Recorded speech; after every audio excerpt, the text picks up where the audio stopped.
मेरा नाम है अयान वर्मा। उम्र 34 साल। पेशे से मैं एक प्राइवेट डिटेक्टिव हूं।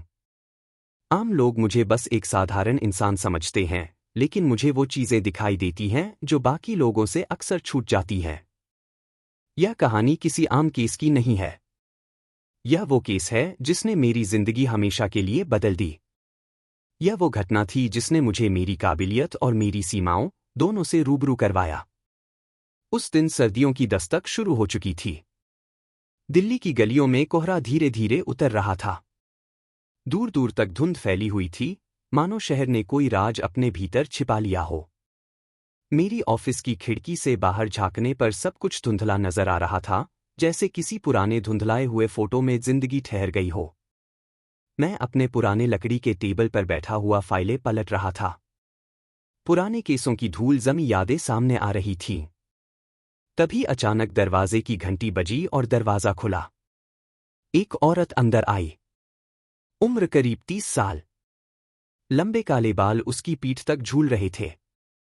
उसके चेहरे पर एक अजीब सी घबराहट थी, एक बेचैनी जो साफ महसूस हो रही थी। वो बिना एक शब्द कहे सीधे मेरी मेज के सामने वाली कुर्सी पर बैठ गई। उसने मेरी आंखों में सीधे देखा और बोली, आपका नाम अयान वर्मा है ना? मैंने सिर हिलाया, जी, और आप? मेरा नाम नेहा सक्सेना है। मुझे आपकी मदद चाहिए। मेरा भाई 3 दिन पहले अचानक गायब हो गया है और पुलिस इस मामले को हल्के में ले रही है। मैंने उसके चेहरे को गौर से देखा। उसकी आंखों के नीचे काले घेरे थे, जैसे कई रातों से उसने ठीक से नींद नहीं ली हो। उसकी उंगलियां बार बार उसके पर्स की चेन से खेल रही थीं, घबराहट साफ झलक रही थी। मैंने धीरे से कहा, नेहा जी, आप पूरी बात मुझे विस्तार से बताइए। आपके भाई का नाम क्या है? और वो आखिरी बार कहाँ देखा गया था? उसने गहरी सांस ली और कहा, उसका नाम है अर्जुन सक्सेना। उम्र 28 साल। वो एक पत्रकार है और हाल ही में वो एक बड़े घोटाले की जांच कर रहा था। वो कह रहा था कि उसने कुछ बहुत बड़ा पता किया है, कुछ ऐसा जो कई ताकतवर लोगों को बेनकाब कर सकता है। लेकिन उसने मुझसे ज्यादा कुछ नहीं बताया। मैंने अपना नोटपैड निकाला और लिखना शुरू किया। और गायब होने से पहले उसकी किसी से झड़प हुई थी? या कोई धमकी मिली थी? नेहा ने सिर हिलाया, हाँ, 2 दिन पहले उसने मुझे फोन किया था और कहा था कि अगर कुछ हो जाए तो उसके लैपटॉप की एक फोल्डर को देखूं। नाम था ब्लैककोट। और फिर उसके बाद से वो लापता है। मैंने कुछ पल चुप रहकर सोचा। ब्लैककोट, ये नाम ही एक सुराग जैसा था। मैं समझ चुका था कि ये केस आसान नहीं होगा, और शायद इस बार खतरा मेरी ओर भी बढ़ सकता है। लेकिन मैंने मुस्कुराकर कहा, चिंता मत कीजिए, नेहा जी। मैं अर्जुन को ढूंढ कर रहूंगा। और अगर उसने कुछ बड़ा खोजा है, तो वो सब भी सामने आएगा। मेरे इस वादे के साथ एक और रहस्यमयी सफर की शुरुआत हो चुकी थी, ऐसा सफर जो मुझे काले कोट वाले आदमी के साए तक ले जाएगा। मैंने नेहा सक्सेना को पानी का ग्लास थमाया और धीरे से कहा, आप नर्वस लग रही हैं। घबराइए मत, आराम से बैठिए और जो भी बात है, मुझे विस्तार से बताइए। मैं हर एक शब्द ध्यान से सुनूंगा। उसने गहरी सांस ली, जैसे वो किसी अनकहे डर को सीने से निकालने की कोशिश कर रही हो। उसकी आंखों में बेचैनी थी और आवाज में एक थरथराहट, लेकिन फिर भी उसने खुद को संभाला और बोलना शुरू किया। मेरा भाई, विवेक सक्सेना। उसकी उम्र 28 साल है। वो एक आर्किटेक्ट है और शहर के एक जाने माने आर्किटेक्चरल फर्म में काम करता था। वो बहुत प्रतिभाशाली है। या कहूं, था। पिछले हफ्ते उसने मुझे बताया था कि उसे एक पुरानी इमारत का रिनोवेशन प्रोजेक्ट मिला है। वो इस प्रोजेक्ट को लेकर बहुत उत्साहित था, जैसे कोई सपना पूरा हो रहा हो। लेकिन उसी रात के बाद से उसका कुछ भी अतापता नहीं है। उसका मोबाइल बंद है, ऑफिस में भी कोई नहीं जानता कि वो कहाँ गया। पुलिस में रिपोर्ट लिखवाई, लेकिन उन्होंने इसे एक आम गुमशुदगी मानकर मामला रफा-दफा कर दिया। मैंने गौर से उसके चेहरे को देखा। उसके चेहरे की रेखाएं चिंता से उभरी हुई थीं। मैं जानता था कि ये मामला उतना आसान नहीं जितना दिख रहा है। मैंने पूछा, उसने आपको उस इमारत के बारे में कोई जानकारी दी थी? कोई पता, नक्शा, नाम? कुछ भी। नेहा ने धीरे से अपने पर्स में हाथ डाला और एक मुड़ातुड़ा कागज बाहर निकाला। उसके हाथ कांप रहे थे, जैसे वो कागज किसी बोझ की तरह भारी हो। उसने वो कागज मेरी तरफ बढ़ाया। मैंने उसे खोला तो उसमें हाथ से खींचा गया एक खाका था। साथ ही नीचे एक पता लिखा था। हर्षवर्धन हॉल, इंदरपुरा गली, पुरानी दिल्ली। यह नाम पढ़ते ही मेरी भौहें तन गईं। हर्षवर्धन हॉल। ये नाम मुझे कहीं पहले सुना हुआ लगा। अचानक मेरे दिमाग में एक पुराना केस कौंधा। कुछ साल पहले एक खोजी पत्रकार इसी इमारत के बारे में रिसर्च कर रहा था और वो भी रहस्यमय परिस्थितियों में गायब हो गया था। वो केस कभी सुलझ नहीं पाया था। मैंने नेहा को आश्वस्त करते हुए कहा, मैं इस केस को लूंगा, लेकिन आपको हर जानकारी साफ साफ, बिना कुछ छुपाए और समय पर देनी होगी। ये केस आम नहीं लगता। नेहा ने सहमति में सिर हिलाया, लेकिन उसकी आंखों में डर अब भी बाकी था। उसके जाने के बाद मैंने फौरन अपनी डायरिया खंगालनी शुरू की। पुराने केस, संदिग्ध इमारतें, लापता लोग। मैंने हर्षवर्धन हॉल के बारे में जो भी जानकारी मिल सकती थी, उसे इकट्ठा करना शुरू कर दिया। रात हो चुकी थी। बाहर कोहरा और गहरा हो गया था, लेकिन मेरे ऑफिस के कमरे में सिर्फ एक टेबल लैंप की रोशनी थी, जो उस खामोश माहौल में एक अजीब सी साजिश की आहट दे रही थी। कई बार जब मैं किसी केस पर निकलता हूं, तो मुझे लगता है जैसे मैं एक अजनबी शहर की अंधेरी गलियों में दाखिल हो रहा हूं, जहां हर गली एक नया सवाल पैदा करती है और हर मोड़ पर कोई न कोई चेहरा कुछ छिपा रहा होता है। और जब वह चेहरा अतीत के साए से घिरा हो, तब मामला और भी उलझ जाता है। एक जासूस के लिए सबसे जरूरी चीज होती है धैर्य और संवेदनशीलता। हर गली, हर दीवार, हर खामोशी कुछ कहती है, बस सुनने वाला चाहिए। अगली सुबह मैं नेहा से मिला और उससे कुछ जरूरी जानकारी लेकर सीधे निकल पड़ा, उस जगह की तरफ जहां से ये रहस्य शुरू हुआ था। हर्षवर्धन हॉल, इंदरपुरा गली, पुरानी दिल्ली। दिल्ली की पुरानी गलियां वैसे ही इतिहास की परतों से लिपटी रहती हैं, लेकिन इंदरपुरा गली में कुछ अलग था। जैसे जमाना यहां रुक गया हो। बिजली की लटकती तारें, दीवारों पर जमी पुरानी पोस्टर की परतें, और हर मोड़ पर बैठे चाय वाले जो आने जाने वालों पर ऐसे नजर रखते हैं जैसे सबकी कहानी जानते हों। एक गली में तो एक पुराना पानवाला बैठा था, जिसके माथे पर गहरी झुर्रियां और आंखों में खामोश समझदारी थी। जब मैंने उससे हर्षवर्धन हॉल का जिक्र किया, तो उसने बस इतना कहा, वो इमारत अब किसी काम की नहीं। जो वहां जाता है, लौटता नहीं वैसा जैसा गया था। हर्षवर्धन हॉल को पहली बार देखा तो दिल ठिठक गया। वो इमारत किसी जिंदा शहर की नहीं, बल्कि किसी भूली बिसरी याद की तरह लग रही थी। 3 मंजिला ईंट पत्थर की बनी वह इमारत अब जर्जर हो चली थी। खिड़कियों के काठ टूटे हुए थे, दीवारों पर काई और सीलन की मोटी परत थी, और गेट के ऊपर जंग लगा हुआ एक बोर्ड टेढ़ा होकर लटक रहा था, जिस पर बड़े ही धुंधले अक्षरों में लिखा था, हर्षवर्धन हॉल, 1894। मैंने अपने कैमरे और नोटबुक को बैग में ठीक से रखा और अंदर जाने से पहले चारों ओर एक बार फिर से देखा। इमारत के बाहर की दीवारें चुप थीं, लेकिन उनमें एक बेचैनी थी, जैसे कोई पुराना दर्द जिसे सालों से दबाकर रखा गया हो। दरवाजा खुला तो धूल की मोटी परतें उड़ी। भीतर घुसते ही सबसे पहले एक सड़ी हुई लकड़ी और बासीपन की मिलीजुली गंध ने स्वागत किया। लकड़ी की सीढ़ियां चरमराईं, और हर कदम के साथ एक नया आभास हुआ कि यह इमारत देखने में जितनी वीरान है, उतनी ही जटिल भी है। नीचे का हॉल बहुत बड़ा था, लेकिन वहां कोई फर्नीचर नहीं था, बस दीवारों पर कुछ टूटी तस्वीरें, एक पुराना फायरप्लेस और कुछ इधर-उधर पड़ी ईंटें और धूल। दीवारों की पपड़ियां उखड़ चुकी थीं और छत की बीमें झुकी हुई थीं। वहां खड़े होकर मैंने आंखें बंद की और माहौल को महसूस करने की कोशिश की। कभी-कभी शांति में सबसे ज्यादा शोर होता है। मैंने अपनी जेब से नोटबुक निकाली और धीरे-धीरे चलने लगा। दीवारों पर पुराने समय की पेंटिंग्स के निशान थे, जिन्हें शायद कभी बहुत सजाकर लगाया गया होगा। एक तस्वीर पर मेरी नजर अटक गई, उसमें एक परिवार खड़ा था, 4 लोग, एक पुरुष, एक महिला और 2 बच्चे। तस्वीर के कोने पर लिखा था, हर्षवर्धन परिवार, 1902। एकदम उसी पल मुझे एक हल्की सी खड़खड़ाहट सुनाई दी। मैं चौंका नहीं, वर्षों की आदत थी, लेकिन ध्यान तुरंत उस आवाज की दिशा में गया। बाईं तरफ एक लकड़ी का दरवाजा था जो शायद अभी थोड़ी देर पहले ही हिला था। मैं धीरे से आगे बढ़ा और दरवाजे को धक्का दिया। वह कमरा अंधेरा था लेकिन मेरी जेब में टॉर्च थी। रोशनी डालते ही सामने एक लंबा अलमारीनुमा ढांचा दिखा और उसके पास एक डेस्क जिस पर धूल की परतों के बीच एक कागज चिपका हुआ था। मैंने धीरे से वो कागज उठाया। यह एक नक्शा था। हर्षवर्धन हॉल का प्लान, जिसमें एक तहखाने की ओर इशारा था। दिलचस्प बात ये थी कि वह तहखाना इस इमारत की मौजूदा संरचना में कहीं से दिख नहीं रहा था। मैंने नक्शे को ध्यान से देखा।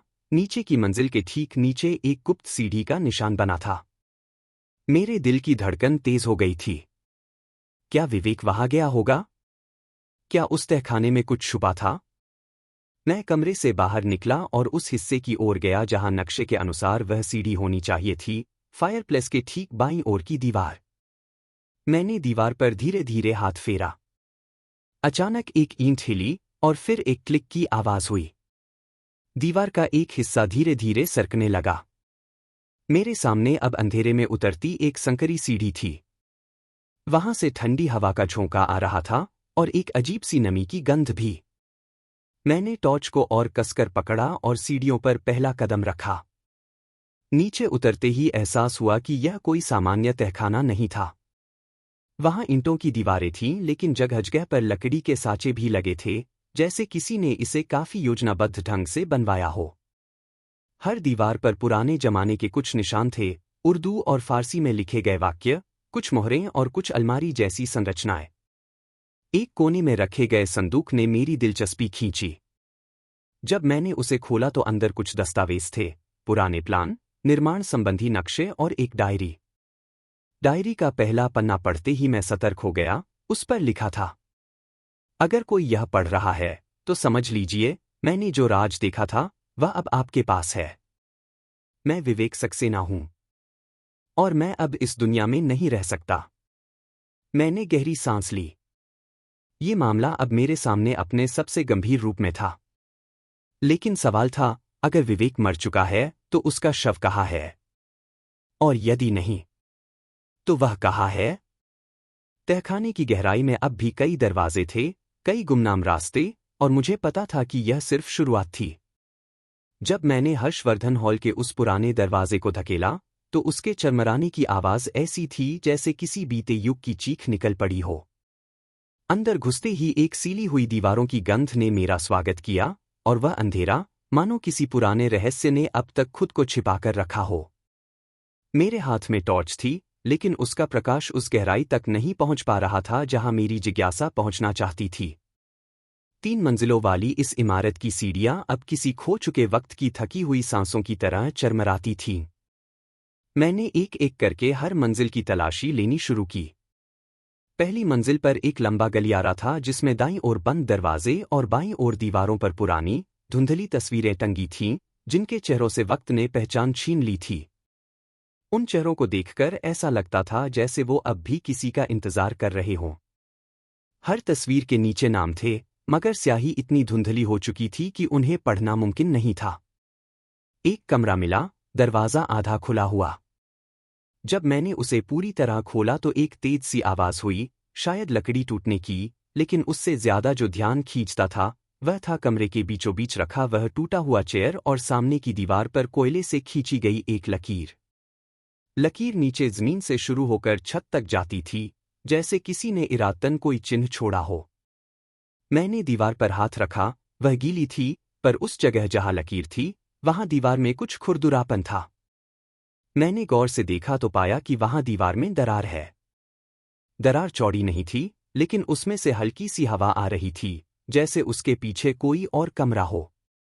मैंने टॉर्च की रोशनी को उस दरार के भीतर डालने की कोशिश की, लेकिन बहुत अंदर कुछ दिखाई नहीं दिया। मैंने सोचा, क्या ये वही जगह हो सकती है जहां विवेक को बंद किया गया था? या फिर कुछ और? मैंने कमरे के हर कोने की तलाशी ली। जमीन पर एक पुराना रजिस्टर पड़ा था। जब मैंने उसे खोला तो पाया कि यह हॉल में रहने वाले लोगों का रिकॉर्ड था। कुछ पन्ने फटे हुए थे, लेकिन एक पन्ने पर एक नाम लिखा था, विवेक शर्मा, कमरा संख्या 302। मैंने तुरंत तीसरी मंजिल की ओर दौड़ लगाई। सीढ़ियां चरमराईं, मगर मेरे भीतर डर नहीं, एक बेचैनी थी। अगर विवेक का नाम इस रजिस्टर में है तो वो यहां था। और शायद अब भी हो। तीसरी मंजिल पर पहुंचते ही देखा, बाएं ओर तीसरा कमरा, जिसके ऊपर जंग लगी पट्टी पर लिखा था 302। कमरा अंदर से बंद था। मैंने पहले दस्तक दी, फिर जोर से खटखटाया। कोई जवाब नहीं मिला। फिर मैंने एक मजबूत लकड़ी की छड़ी से दरवाजे को धक्का मारा। कुछ वार के बाद दरवाजा टूटा और मैं अंदर घुसा। कमरा खाली नहीं था। वहां एक पुराना पलंग था, एक लकड़ी की अलमारी और कोने में एक डेस्क। डेस्क की दराज में एक डायरी मिली। उसकी हालत खराब थी, लेकिन कुछ पन्ने अब भी पढ़ने लायक थे। उसमें लिखा था, उन लोगों ने मुझसे कहा था कि अगर मैंने मुंह खोला तो मेरी जिंदगी खत्म कर देंगे। पर अब मुझे चुप नहीं रहना है। जो मैंने देखा है वो एक खौफनाक साजिश है। इसके बाद के पन्ने फटे हुए थे, लेकिन ये काफी था मुझे यह समझने के लिए कि विवेक कुछ बहुत बड़ा जानता था, और शायद यही उसकी गायब होने की वजह बनी। मैंने उस कमरे की तलाशी लेना जारी रखा। अलमारी के पीछे दीवार में एक और दरार थी, पहले वाली से चौड़ी। मैं झुका और गौर से देखने पर पाया कि ये एक पुराना गुप्त रास्ता है। अलमारी को थोड़ा धक्का देकर हटाया तो पीछे छोटा सा दरवाजा निकला, इतना छोटा कि उसमें सिर्फ झुककर ही जाया जा सकता था। दरवाजा बहुत पुराना था और उस पर भीतरी तरफ से जाले लगे हुए थे। मतलब, ये रास्ता बहुत कम या कभी कभी ही इस्तेमाल होता था। मैंने सांस खींची और दरवाजा खोला। एक तंग सुरंग जैसी जगह सामने थी, अंधेरी, नमी से भरी और सांसें रोक देने वाली। मैं झुककर उसमें घुसा और टॉर्च आगे किए धीरे धीरे आगे बढ़ा। रास्ता लंबा था और लगभग 7 से 8 मिनट बाद वह खुला, एक बंद तहखाने में। यह तहखाना किसी पुराने ज़माने का था। चारों ओर लोहे की अलमारियां, कुछ पुराने संदूक और दीवारों पर हिंदी और उर्दू में लिखे हुए कुछ नोटिस। इन सब के बीच एक कोना था, जिसमें जमीन पर एक चादर बिछी थी और पास में एक बोतल, एक किताब और कुछ अज्जले कागज। मैंने चादर के पास पड़ी किताब को उठाया। वह एक पर्सनल डायरी थी, लेकिन इस बार नाम कुछ और था, डी सक्सेना। मैंने तुरंत समझा, ये नाम कुछ जाना पहचाना है। यह वही सक्सेना था जिसका नाम नेहा ने जिक्र किया था, कॉलेज में प्रोफेसर और विवेक के नज़दीकी। अब कहानी और उलझ गई थी। डायरी में लिखा था, मैंने उन्हें मना किया था, पर वो नहीं माने। उन्हें लगता है विवेक हमारे प्लान के लिए खतरा बन चुका है। मैंने कोशिश की थी उसे बचाने की, लेकिन मैंने मन ही मन तय कर लिया, अब यह केस केवल विवेक के गुमशुदा होने का नहीं रहा, ये एक जाल है, एक ऐसा जाल जिसमें कई चेहरे, कई नाम और एक संगठित रहस्य शामिल है। मैं तहखाने से निकला और सीधा निकला उस शख्स की तलाश में, जो शायद इस कहानी की पहली परत खोल सकता है, प्रोफेसर डी सक्सेना। मैंने कई केस सुलझाए हैं, कई चेहरे बेनकाब किए हैं, लेकिन हर्षवर्धन हॉल जैसा मामला मेरी जिंदगी में पहली बार आया था। वहां की हर दीवार, हर दरवाजा और हर कोना कुछ न कुछ कहता था, कभी फुसफुसाहटों में तो कभी सन्नाटे में। भाग 4 में मैं उस कमरे में पहुंचा था जहां दीवार पर कोयले से कुछ लिखा गया था, एक वाक्य जिसने मेरी रीढ़ की हड्डी में सिहरन भर दी थी। सच वहाँ है जहां कोई देखने की हिम्मत नहीं करता। मैंने कोयले की उस लकीर के ठीक नीचे देखा, वहां फर्श की एक पट्टी हल्की सी उभरी हुई थी, जैसे जमीन के नीचे कुछ छिपा हो। मैंने झुककर उसे ध्यान से देखा और अपनी जेब से छोटा सा स्क्रू ड्राइवर निकालकर उस पट्टी को धीरे धीरे खुरचना शुरू किया। थोड़ी मेहनत के बाद वह हिस्से खुला और मेरे सामने एक पुराना लकड़ी का ढक्कन आया, मानो जमीन के नीचे कोई और दुनिया बंद थी। ढक्कन को खोलते ही एक सीढ़ियां दिखीं, जो नीचे तहखाने की तरफ जा रही थी। दीवारों पर काई जमी हुई थी और सीढ़ियों से गंध ऐसी आ रही थी जैसे वर्षों से वहां कोई गया ही न हो। लेकिन मेरे लिए पीछे हटना कोई विकल्प नहीं था। मैंने अपनी टॉर्च कसकर पकड़ी और एक एक कदम नीचे उतरना शुरू किया। तहखाने में घुसते ही मेरे कानों में एक अजीब सी खामोशी गूंजने लगी। ये वो सन्नाटा नहीं था जो बस खामोश होता है, ये वो सन्नाटा था जो कुछ छुपा रहा था। दीवारों पर पुराने अखबार चिपके हुए थे, सब के सब 1995 से पहले के। उनमें से कुछ में एक नाम बार बार दोहराया गया था, आशीष वर्मा, वही नाम जिसे नेहा ने अपनी माँ की डायरी में पढ़ा था। मेरे दिमाग में अब चीजें जुड़ने लगी थीं। क्या हर्षवर्धन हॉल और वर्मा परिवार के बीच कोई सीधा रिश्ता था? और अगर हाँ, तो वो रिश्ता क्या था? तभी मेरी नज़र तहखाने के एक कोने में पड़ी एक पुरानी फाइल पर गई। वह फाइल धूल से सनी हुई थी लेकिन अभी भी सलामत थी। मैंने उसे उठाकर खोला तो उसका पहला पन्ना था, हर्षवर्धन प्रोजेक्ट, गोपनीय जानकारी, केवल आंतरिक उपयोग के लिए। जैसे जैसे मैंने फाइल के पन्ने पलटे, मेरे रोंगटे खड़े हो गए। इसमें दर्ज था कि 1980 के दशक में इस इमारत का उपयोग एक गोपनीय शोध प्रयोगशाला के रूप में किया जाता था। वहां कुछ मानसिक परीक्षण चल रहे थे, जिनमें स्थानीय निवासियों को बतौर विषय इस्तेमाल किया जा रहा था, बिना उनकी जानकारी के। उनके साथ प्रयोग किए जा रहे थे दवाओं, नींद और स्मृति ह्रास पर। यह पूरी तरह से गैरकानूनी था और उन प्रयोगों के प्रमुख अधिकारी थे डॉक्टर आर शर्मा और उनके सहायक आशीष वर्मा। अब मैं समझ चुका था कि यह केवल एक लापता व्यक्ति का केस नहीं है, यह मामला उन लोगों के खिलाफ था जिन्होंने इंसानियत की सीमाएं पार की थीं। इस तहखाने की दीवारें गवाह थीं उन चीखों की जो कभी दर्ज नहीं हुई। मैं अपने कैमरे से सब कुछ रिकॉर्ड करने लगा, अखबार की कतरनें, दस्तावेज और तहखाने के हर कोने की तस्वीरें। तभी मेरी टॉर्च की रोशनी एक और दरवाजे पर पड़ी। वह तहखाने के आखिरी छोर पर था, लोहा जंग खा चुका था और उसके हैंडल पर खून के पुराने धब्बे थे। मैंने धीरे से दरवाजा खोला और जो मैंने देखा, वह अब तक की सबसे खौफनाक चीज थी। कमरे के भीतर एक मेज थी, जिस पर बांधने वाली पट्टियां लगी थीं, जैसे किसी को वहां बिठाकर मजबूर किया गया हो। दीवारों पर स्थानीय लोगों की तस्वीरें थीं, कई चेहरे मैं पहचान सकता था, जो नेहा के मोहल्ले में रहते थे। और सबसे पीछे की दीवार पर एक बड़ा सा पोस्टर, मानव व्यवहार अन्वेषण केंद्र प्रायोगिक परियोजना संख्या 47B। अब मुझे इस केस की दिशा पूरी तरह बदलनी थी। यह एक अपराध की तह में दबा अपराध था, एक ऐसा षड्यंत्र जिसमें विज्ञान के नाम पर मानवता को कुचला गया था। मैं वापस बाहर आया, धीरे धीरे सीढ़ियां चढ़कर, लेकिन अब मेरा दिल किसी और ही वजन से दबा हुआ था। मैं जानता था, अब मुझे यह सब कुछ नेहा को बताना होगा। लेकिन कैसे? क्या वो तैयार है अपने अतीत का ऐसा सच जानने के लिए? मैंने अपना फोन निकाला और एक नंबर डायल किया, वह व्यक्ति जो इस फाइल में एक बार जिक्र में आया था, लेकिन जिसका नाम किसी दस्तावेज में पूरा नहीं था, प्रोफेसर अरुण मालवीय।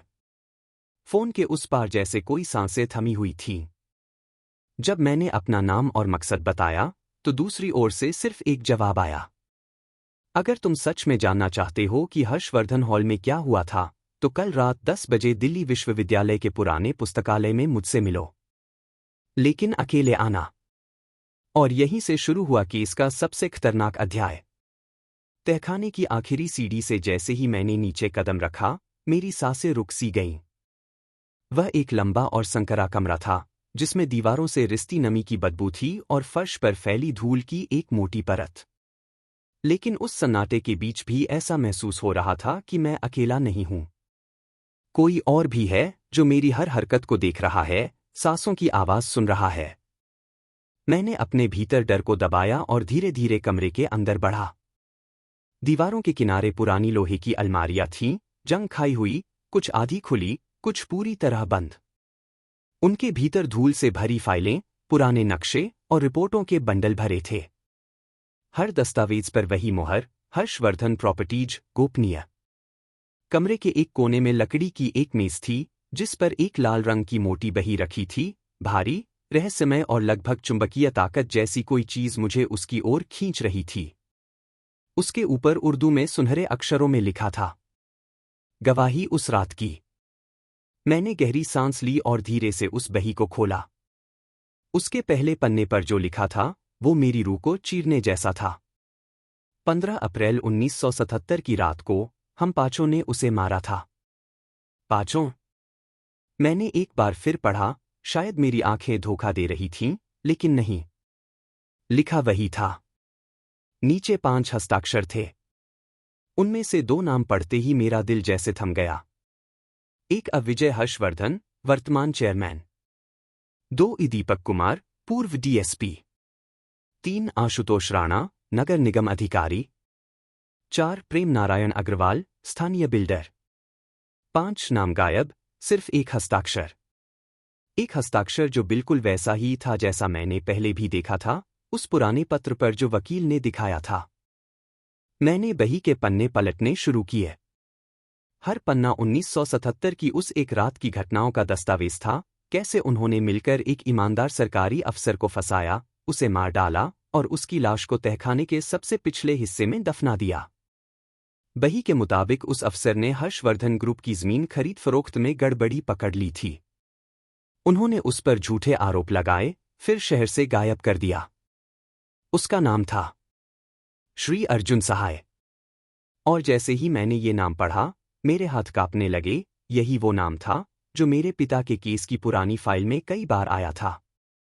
मैंने जल्दी से जेब से अपने फोन की टॉर्च जलाई और तहखाने के पिछली दीवार की ओर बढ़ा। वहां दीवार एकदम सपाट नहीं थी, बीच में एक आयताकार निशान था, मानो उसे बाद में ईंटों से बंद किया गया हो। मैंने हथेली से उस हिस्से को दबाया और हल्की सी आवाज आई, जैसे अंदर कुछ खोखला हो। मैंने वहीं रखी एक लोहे की छड़ उठाई और धीरे धीरे ईंटों को हटाने लगा। कुछ ही देर में मुझे एक पुरानी लकड़ी की संदूक नजर आई। उस पर जंग लगी थी, लेकिन जैसे ही ढक्कन हटाया, मेरे सामने जो दृश्य था वो मैं जिंदगी भर नहीं भूल पाऊंगा। संदूक में इंसानी हड्डियां थीं और एक फॉर्मल कोट के बटन अब भी उनकी पसलियों के बीच अटके हुए थे। उसी के पास एक बैज गिरा था, IAS अर्जुन सहाय। मुझे समझ नहीं आया कि उस वक्त रोऊं या चीखूं। वो कोई और नहीं, मेरे पिता के कॉलेज के बैचमेट और करीबी मित्र थे। पिता के एक्सीडेंट से पहले वो लगातार उनके संपर्क में थे। क्या ये संभव है कि मेरे पिता को भी किसी षड्यंत्र में मारा गया हो? क्या उनका एक्सीडेंट महज एक हादसा नहीं था? मेरे पास अब वो सारे दस्तावेज थे जो एक बहुपरिवारिक साजिश का पर्दाफाश कर सकते थे। मैंने एक एक कागज की तस्वीरें खींची, वीडियो रिकॉर्डिंग शुरू की और हर साक्ष्य को सहेज लिया। मैं जानता था कि अब मेरी जिंदगी भी खतरे में है, लेकिन मैं पीछे नहीं हट सकता था। मैंने पुलिस कमिश्नर को फोन मिलाया और सब कुछ बताया, सुराग, दस्तावेज और अर्जुन सहाय की लाश तक। अगले दिन तहखाने को सील कर दिया गया और एक विशेष टीम ने छानबीन शुरू की। विजय हर्षवर्धन को गिरफ्तार किया गया। उसने अदालत में कहा, हमने जो किया, मजबूरी में किया। अर्जुन बहुत आगे बढ़ रहा था। वो अगर बचता तो हम सब खत्म हो जाते। लेकिन अदालत ने उसकी दलील नहीं मानी और इस केस ने देश भर में हलचल मचा दी। हर्षवर्धन हत्याकांड नाम से यह मामला इतिहास में दर्ज हो गया। 6 महीने बाद मैं अपने ऑफिस में बैठा एक नई फाइल पढ़ रहा था जब मेरे दरवाजे पर दस्तक हुई। एक बूढ़ा आदमी अंदर आया, उसके हाथ में एक छोटा सा डिब्बा था। क्या आप अयान वर्मा हैं? उसने पूछा। हाँ, कहिए। उसने डिब्बा मेज पर रखा। उसमें एक घड़ी थी, पुरानी लेकिन चमकदार। साथ में एक चिट्ठी। तुम्हारे पिता ने इसे मेरे पास अमानत के तौर पर रखा था। कहा था, अगर कभी मेरा बेटा अयान सच्चाई की तलाश में निकले तो ये घड़ी उसे दे देना। वह जान जाएगा कि मैं कभी झुका नहीं। मेरी आंखें भर आईं। मुझे लग रहा था जैसे मैंने न सिर्फ अर्जुन सहाय को न्याय दिलाया, बल्कि अपने पिता की भी आत्मा को शांति दी। हमारे अगले वीडियो के लिए जुड़े रहें, हम जल्द ही नए वीडियो के साथ मिलेंगे।